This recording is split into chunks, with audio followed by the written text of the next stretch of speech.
Hola amigos, hoy os contaré el principio de cómo se desarrollaron los compresores de audio. Daré las referencias justas de estos aparatos, como nombres y marcas. Primero porque son algunas verdaderas piezas de museo y segundo por sus elevados precios. La calidad de estos diseños están muy superadas en la actualidad. Y si son codiciados es por su carácter vintage. Bien, también opinaremos sobre el uso y el abuso de estas herramientas, tanto en las mezclas como en el mastering.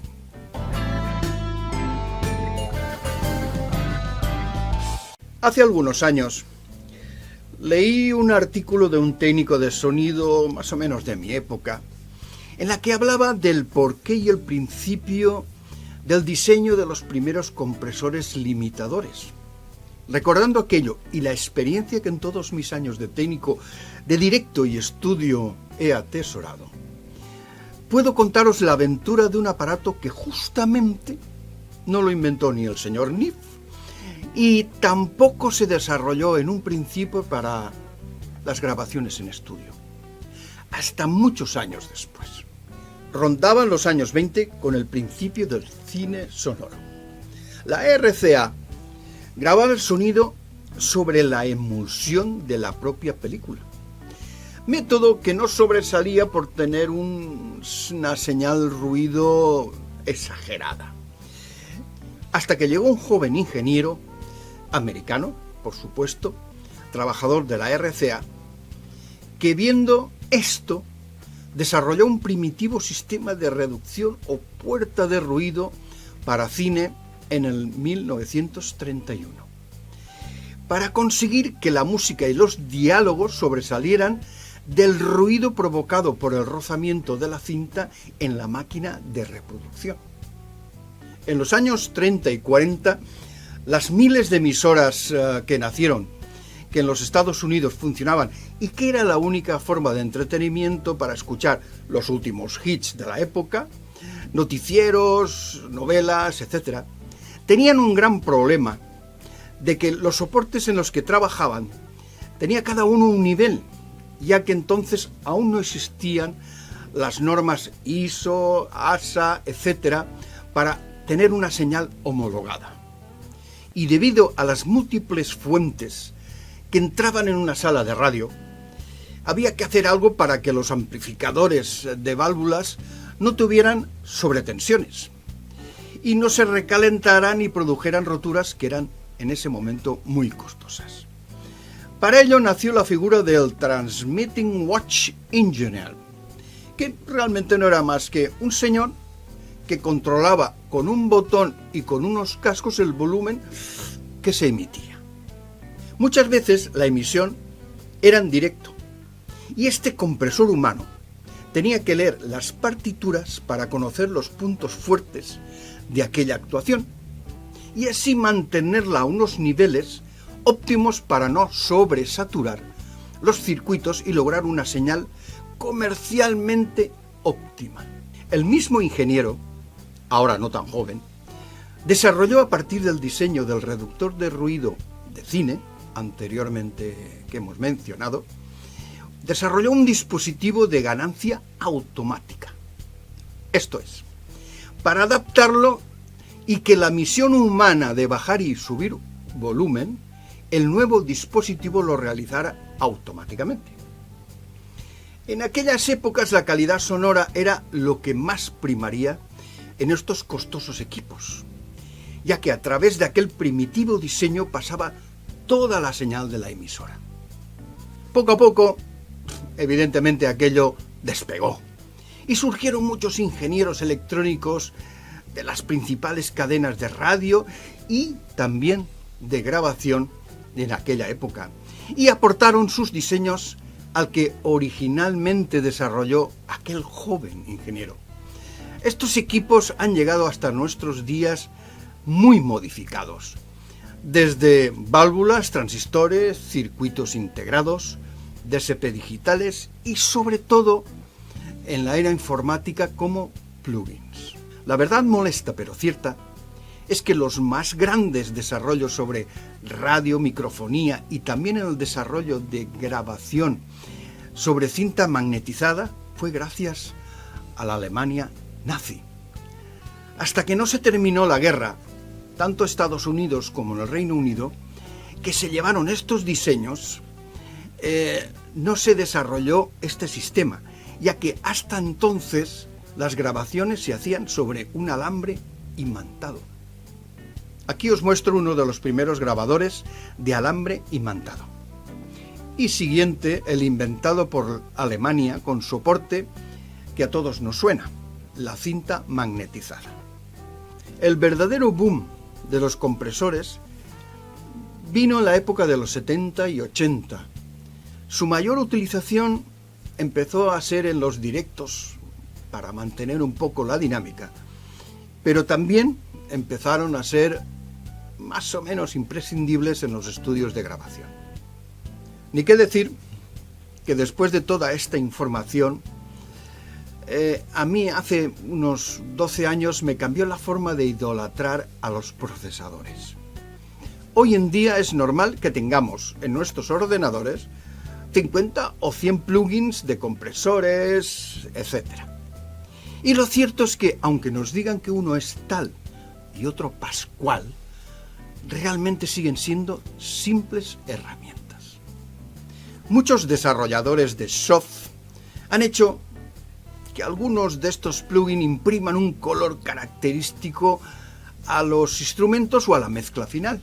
Pero la verdad, he de deciros que pocas veces yo mismo los puedo apreciar, a no ser que ya estemos inducidos por los miles de coach, por no decir muchos charlatanes, que nos los venden día a día y que tienen miles y miles de seguidores. Tendríamos que saber realmente qué plugins utilizan ellos mismos para sus trabajos. No voy a extenderme con una gran explicación de cómo funciona un compresor. Hay miles de tutoriales que ya lo hacen. Pero aunque he visitado más de una docena, ninguno hace unas demos que realmente guíe de una manera práctica al usuario más principiante. Bueno, básicamente, podéis ver que estos aparatos tienen un control donde elegir a qué nivel queréis que empiece a funcionar. Otro que le decimos cuánta ganancia queremos que le quite cuando empiece a funcionar. Y los más sofisticados puedes elegir el tiempo de ataque y otro para que deje de funcionar. Estos controles son los más complicadillos de ajustar. Y al final realmente tenemos una salida compensadora de la señal que al aplicar el compresor, el instrumento o la voz o lo que sea, evidentemente sonará menos.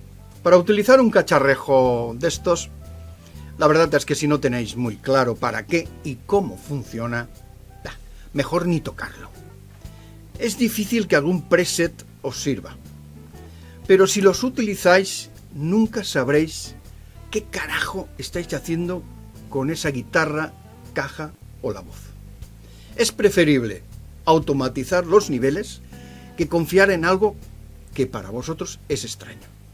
Tengo que deciros que ser un experto en insertar compresores en todo momento no os hará más profesionales ni vuestro tema sonará más natural. De hecho, yo también tengo una larga lista y realmente al final utilizo uno o dos modelos. Solo una excepción: tener un compresor físico con el previo del micro del cantante, por si en algún pasaje puede saturarnos la señal. Evidentemente puede servir uno de cualquier marca de prestigio a un precio muy razonable. Bueno, cambiamos de tercio. El mastering. ¿Es o no es necesario? Aquí sí que me voy a meter en un buen jardín. Pero es mi forma de reñir a aquellos que engañan diciendo que sus mezclas serán la hostia cuando ellos los manipulen a través de las cadenas de sus hermosos plugins. Como esperáis que sea sincero, evidentemente no os voy a defraudar. El secreto de un tema redondo es mucho más complicado que utilizar 20 plugins. Desde la elección del tema, su perfecta ejecución de todos los instrumentos, tanto en tempo como en afinación, una impecable grabación sin saturar y sobre todo una mezcla que sea impecable. Siempre dicen que un mastering nunca arregla una mezcla, pero yo añado, una perfecta mezcla poco necesita para ser masterizada. Me explico. En la época gloriosa del disco de vinilo, aunque ahora también podemos conseguir nuestras grabaciones en este soporte, el ingeniero de mastering tenía o tiene que lograr que los surcos que corta la máquina sobre un soporte de metal o acetato especial sean lo suficientemente grandes y profundos para que la aguja reproduzca la música a un nivel óptimo, sin ocupar demasiado espacio, y así que puedan caber las 10 canciones habituales que caben en un disco. Evidentemente, unos graves exagerados hacen un surco profundo, y al contrario de unos tímidos agudos, apenas los cortará la máquina. Por eso, el ingeniero tiene que ir ecualizando y observando el corte con unas lentes según el programa musical. Después de todo, ahora estamos todos en un entorno de bits. Además, con los recursos del DAW actuales, que todos manejamos y que disponemos, casi es absurdo enviar un tema que ya hemos mezclado según nuestro criterio artístico para que al final solo lo normalicen a 1 decibelio o a 12 ULS. Ya sé que algún comentario negativo me llevaré, pero a mis años no hablar de verdades es de hipócritas. Por último, y un gran consejo: sed muy conscientes y mucho más exigentes en la elección de la canción, de esa canción, esa que os servirá para que os hagáis un hueco en esta industria que se traga como caramelos a los que empiezan. Yo mismo tuve mi oportunidad con mi grupo y la dejamos pasar por chorradas. No hagáis lo mismo. Voy a haceros una gran reflexión. ¿Confiáis tanto en vuestros temas como para ir y pedir un préstamo al banco de 150.000 euros para hacer el 10% de lo que necesita un grupo para ser conocido más o menos mundialmente? Si la respuesta es sí, adelante. Si es no, ¿cómo creéis que alguien confíe en vosotros invirtiendo a veces 10 veces esa cantidad? Recordad que las compañías son empresas para hacer dinero y solo invertirán si su consejo de AR así lo decide. Bueno, realmente mi intención en este vídeo no ha sido desanimar a nadie. Creo que al contrario, sirve para que os toméis la música como algo muy serio, si es que realmente os apasiona, que os puede subir arriba o abandonaros en la cuneta del olvido. Bueno, gracias por estar ahí, y ahí va nuestro grito particular. Y preferiría no usar mi arma secreta, el hipoaullido huracanado.